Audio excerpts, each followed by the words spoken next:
but this is a collapsible. It has handles that fold in and out. This is an Abercrombie and Fitch. Hello, welcome to Waypoint Survival. Today we're going to talk about a 1920s Gunny Sack Wilderness Essentials Kit. Stay tuned. We're down here at the cabin not too far from the creek for some of these beginning shots and also the thumbnail picture. But I'm going to take you down to the creek bed and find a place where I can take all of this kit apart and show you what it looks like. And this will give you a good idea of what people might have carried if they didn't have a backpack or a rucksack or something like that. It's very common, something that everyone would have had access to, very cheap, but also very easy to pack and to carry back to the backcountry as long as it's done properly. So we're going to get into that right now.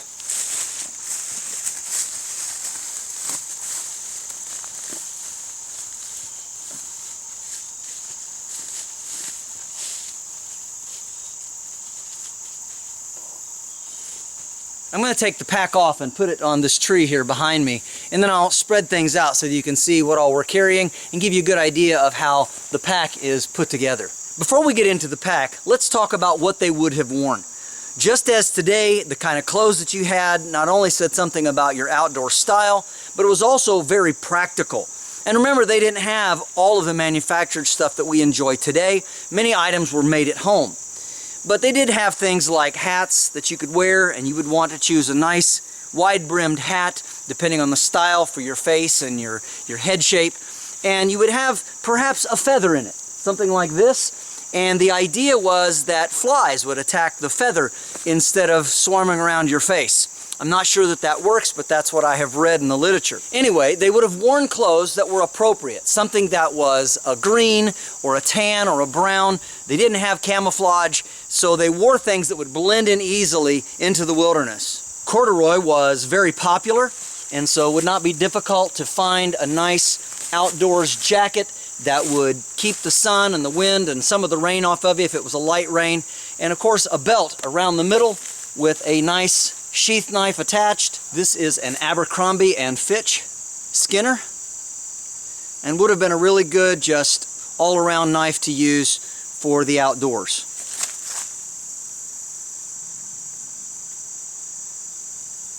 The leather belt will be worn at the high natural waist, and you could put any number of things on here, but for sure you would have at least carried your belt knife. You might indeed at some point carry a hatchet on the other side. That was pretty common, as well as anything else that you might carry on the belt that you would want easily accessible. The jacket itself would have very wide and deep, generous pockets, perfect for carrying extra gear, or perhaps a sandwich or two for those treks through the woods when you didn't want to stop and make your meal. Under the jacket would be some sort of a vest, and of course you would have multiple vest pockets so that you could carry things, anything from small items that you wanted to keep handy, as well as some guys would carry the fixins if they used tobacco. In these pockets today, we have a pocket compass, a small sewing kit. Of course, it has the thimble on top. This comes out. We have all of our thread there, and then when you open this up, there are needles inside. A very compact and easy kit for repairs, and that rides in the right side pocket here. Again, something that's small, easy to lose, but you might want it at some point. In the other pocket, you might carry something like this. This is a glasses case, and these are pince-nez glasses, and you might have remembered seeing pictures of Teddy Roosevelt wearing something like this. They have no earpieces, and they simply pinch the nose, hence the name, like this. And now we have our glasses, and we're able to walk in bright sunlight as well as see game a little bit easier. So again, something that every sportsman would have, more than likely, if he were interested in being out in the outdoors. We do the same thing today. It just helps filter out a lot of the unnecessary sunlight, and you can see a little bit better. Around the neck, you might carry something like this. This is a pewter whistle. In this pocket, we have something that sportsmen of those days always carried. And they would try to find some sort of a flat little box, something that would fit easily into the pocket. It could be an old snuff tin, whatever it was. It usually was a decent shape that you could carry easily. And inside of this, we will have our fishing kit.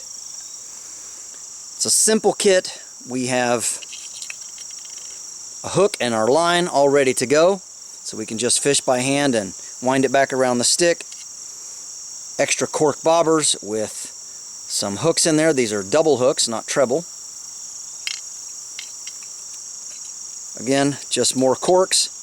And then inside of this needle box, there are some split shot sinkers. There's about 4 of them in here, as well as some small swivels.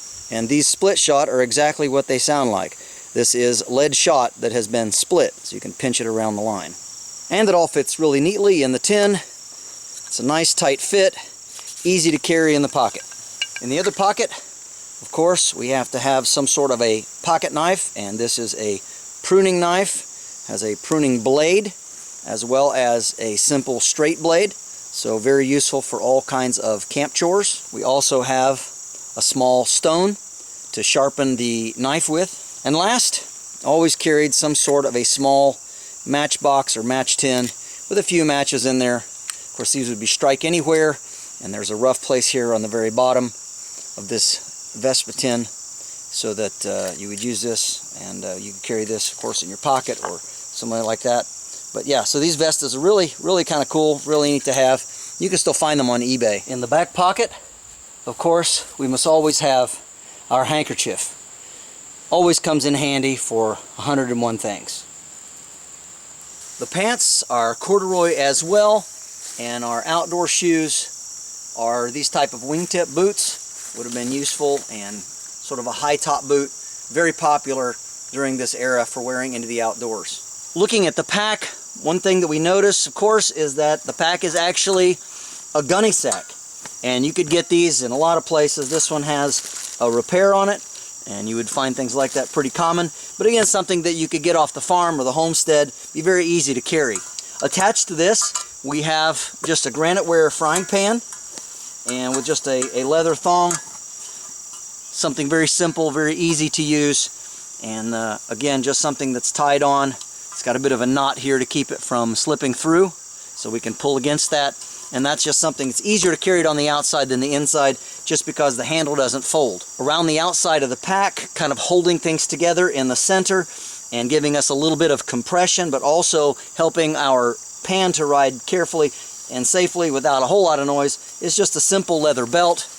And you always pick these things up when you find them at secondhand stores, but that's where that came from. The straps are made from one leather belt, just trimmed, a hole put in each end, and a knot tied to keep them from slipping through. They're tied together at the top with just a simple overhand knot right here. Just a simple knot that's tied together so they can't come apart. At the very bottom, there's a smooth stone in the corner with a simple slip knot, so that the more you pull on it, the tighter it gets. And you want to make sure these stones are pretty smooth so you're not tearing into your pack. But that gives you a really good purchase on that, so you can carry it. And this is at the bottom of the strap. We've done that to the other side as well. Now, if you make one of these, you want to make sure that the knots stay on the outside of the strap. You don't want them on the inside against your shoulders. So that's pretty important to note. The top is just folded over and tied. There's nothing fancy at all about it. Just like you would tie your shoes here at the top. Just pull it, and then it's just wrapped several times in around there. Again, not difficult at all. And you can see that comes open. We've tied it first around here, then we fold this over and tie the rest of it. And that keeps it from flopping around. It also gives us extra space in case we need to carry more items in this pack. Get that off. As you can see, there's that knot. And all we did was just take and just tie them together so they can't spread apart. If you don't do that, it makes it a lot more difficult. First item that we come to is a tin cup. Got to have something to drink out of, and these are light and easy to carry. Next, we have a loaf of bread. Now, this is only a partial loaf, but this allows us to be able to have some bread on the trail without having to make it. The bread is carried inside on the very top, where it is least likely to be crushed and flattened. It'll still taste okay, but again, it's a lot better if it stays intact while you travel. The next item that we have, which is right at the top and therefore the easiest to get to, is our rubber coat, held together by a leather cord. And this is our shelter option. So in case a storm comes up, or if we need to roll up and sleep at night, we can just put this over top of us, and it's going to make sure and keep us pretty nice and dry, hopefully. As you can see, it's nice and long and offers a lot of good coverage, so we can hike in any kind of weather. It has a very generous collar, which we can pull up, and along with the hat, it's going to keep a lot of the rain off of us. And although it's somewhat heavy, it will last a long time, and it packs up decently small for the gear of that era. By the way, if you're curious what it says on the bag, that's it right there. The next item that we have inside, wrapped up in another smaller gunny sack, and this will become our pillow. We stuff this with grass or leaves, any kind of debris that we might run into, make a soft pillow. And in here, we have our cooking pot.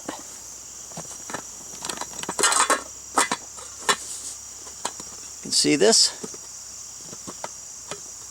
Inside the pot, we are fully stocked for a wilderness expedition.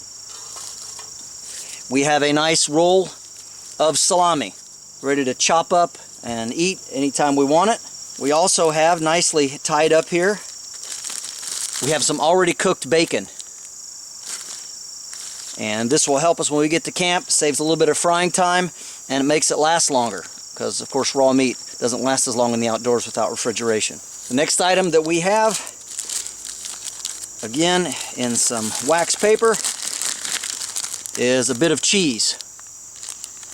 This would be Parmesan cheese. It's a hard cheese. So again, something that's easy to carry. It's going to last a long time without refrigeration, which is of course something that most people didn't even have back then. Next, wrapped up in our paper here, we have several carrots.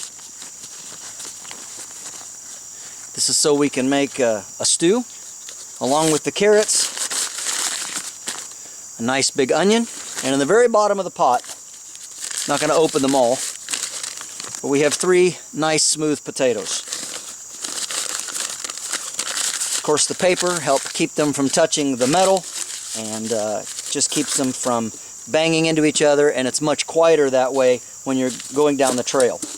But that's what's in our cook pot. And it all fits nicely inside. Got our handy lid here. And the reason we carry it in this other gunny sack is because, of course, once you put this on the fire, it's going to get a lot of sticky black stuff on it, and that just keeps it from getting on all our other gear. The next item that we have, wrapped up in another gunny sack to protect it and keep it from breaking, is this device here. It has handles that fold in and out, so you can hold it like this, and a little bit of a heat shield so it doesn't get against your hands. And what this is known as a dark lantern. It has a little bit of a latch here. If you can see that, it's just a little bit of folded metal around a piece that sticks out. So you fold this in and it snaps into place. This is a very large glass magnifying lens. Now, of course, you could use this for fire starting. That would be very convenient. And inside, there is a small double oil burner. And you could use kerosene in this, or any kind of oil. Back in the day, they would use whale oil. And then the reason it's called a dark lantern, a lot of private investigators and detectives use these. And you can move this. It has an actual little cover over the light. So when this is shut and it's burning brightly, and it throws out a very weak beam, kind of like a flashlight, but you could close this over to the top, just like this. You can see that opening and closing in there. And that would shut off the light. So if you were doing an investigation and you thought someone might be coming in the room, you would quickly shut that off so that it couldn't be seen. You could sneak around in the dark, and then when you needed the light, you just move this little lever here, and that would allow the light to shine out. And of course, it has this little area here at the top for the heat to come out. These do get very hot, but as I said, this is a very early form of a flashlight, and it does throw a pretty decent little beam out, although it's pretty weak compared to today's lights. The very last item that we have in the bottom of our pack, or a gunny sack here, is a wool blanket, held together with just another leather belt. And inside we have some very important items. First of all, there is a spare brown shirt to match the clothes that we are wearing. extra pair of socks, and some fingerless gloves for those cool nights if you spend the night out. We also have a small hatchet with just a simple belt sheath. This is an old piece of a belt put together with copper rivets, and something that we can use to chop firewood with, and that's why it's in here. We would not use this till we get to camp and unroll the blanket roll.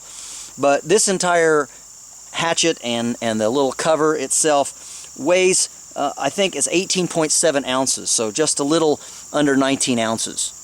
The next item we come to in this DuPont blasting cap box, this metal box, is a bunch more matches.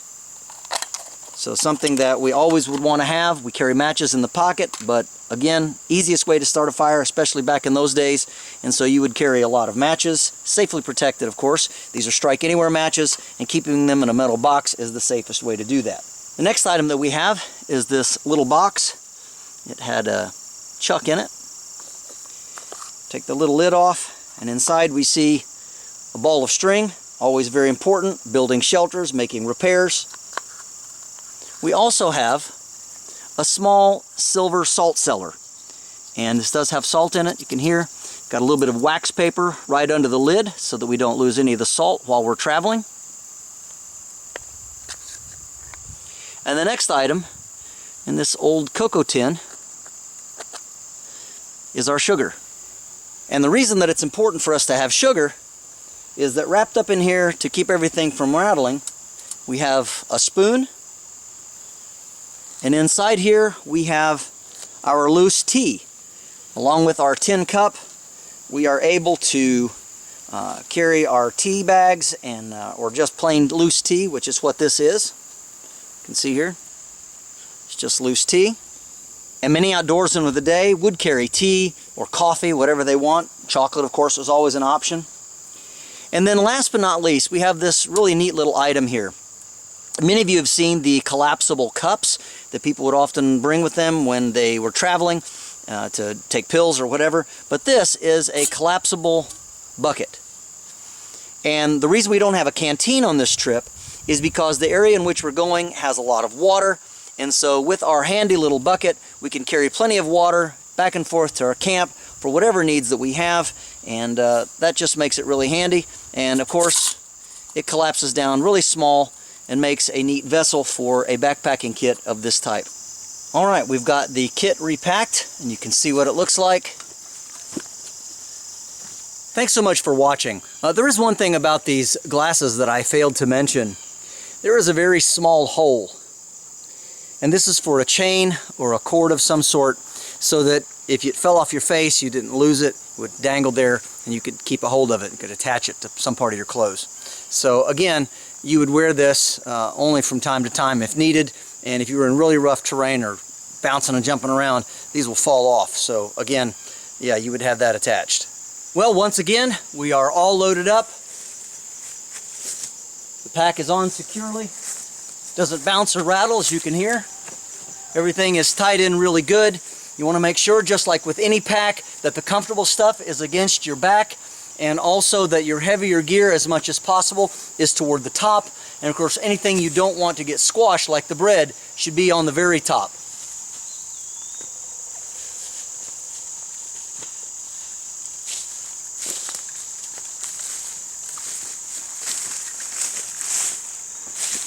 This is James Bender for Waypoint Survival. If you like this video, please give it a thumbs up. Also, make sure and check out the links in the description box below, just under the More button. While you're down there, you'll also find our waypointsurvival.com link. And this is where you can sign up to take survival and bushcraft classes at our beautiful training facility in Southern Ohio. And if you haven't already done so, please subscribe to the channel. We'd really appreciate it. And when you do subscribe, make sure and press that bell button so that you can stay notified of all of our upcoming videos, and we'll talk to you next time.